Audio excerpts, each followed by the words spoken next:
بسم اللہ الرحمن الرحیم۔ السلام علیکم ناظرین، دینی مسائل یوٹیوب چینل پر خوش آمدید کرتے ہیں۔ ہماری آج کی اس ویڈیو کا موضوع ہے کہ حائضہ سے ہمبستری کا کفارہ۔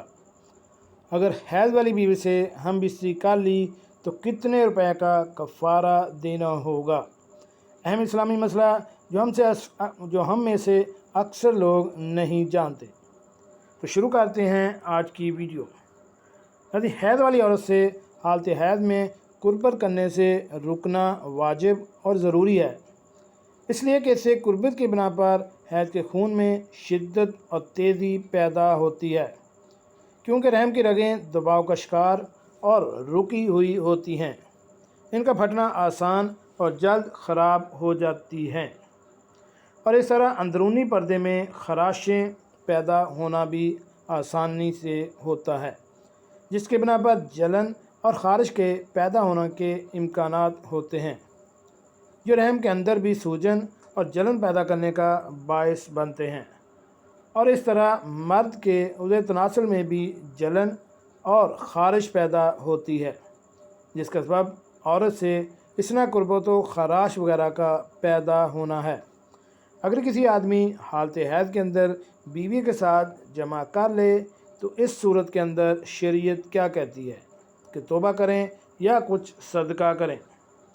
آپ شاید جانتے ہیں کہ حالت حیض کے اندر بیوی کے قریب جانا گناہ ہے۔ اللہ تعالیٰ ارشاد فرماتے ہیں کہ وہ گندگی ہے، اس حالت میں اس کے قریب مت جائیں۔ حالت حیض کے اندر نماز جیسی عبادت معاف ہے۔ جتنے مرضی بیمار ہیں، حتیٰ کہ اتنے بیمار ہیں بستر سے اٹھ نہیں سکتے، تو اس وقت میں آپ کو نماز معاف نہیں۔ عورت کے پیٹ میں آدھا بچہ باہر اور آدھا اندر ہے، نماز کا ٹائم ہے، تو اس وقت بھی عورت کو نماز معاف ہے۔ جیسا کہ کسی صورت میں نماز معاف نہیں، بالغ ہونے کے بعد اگر نہیں پڑھو گے تو گناہ گار ہو گئے اور اس کا فدیہ دینا پڑے گا۔ جب نماز جیسی عبادت نہیں کر سکتے تو پھر بیوی سے قربت کرنا بہت دور کی بات ہے۔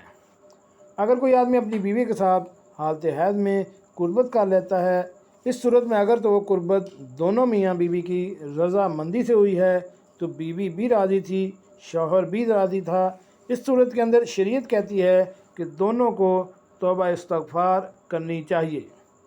اگر انہوں نے حیض کے شروع میں قربت کر لی تو ان کو شریعت کہتی ہے کہ 1 دینار اللہ کی راہ میں صدقہ کرنا پڑے گا۔ اگر حالت حیض کے آخر میں قربت کی ہے تو نصف دینار صدقہ کرنا پڑے گا، اور اللہ تعالیٰ سے توبہ استغفار کریں۔ پہلے تو ایسی صورت میں ممکن ہی نہیں، کیونکہ شریعت میں اور اللہ تعالیٰ کا یہ واضح حکم ہے، اس سے ہمیں بچنا چاہیے، اور اگر بالفرض ایسا شیطان کے کہنے سے کر بھی لیا تو اس کا صدقہ دینا لازمی ہے۔ جی ناظرین، کیسے لگی آج کی ہماری یہ معلوماتی اسلامی ویڈیو؟ ہمارے اس چینل دینی مسائل کو سبسکرائب کریں اور ساتھ بیل آئیکن کا بٹن بھی پریس کر دیں، تاکہ ایسی معلوماتی ویڈیو آپ کو بر وقت ملتی رہ سکے۔ ملتے ہیں نئی ویڈیو کے ساتھ۔ السلام علیکم۔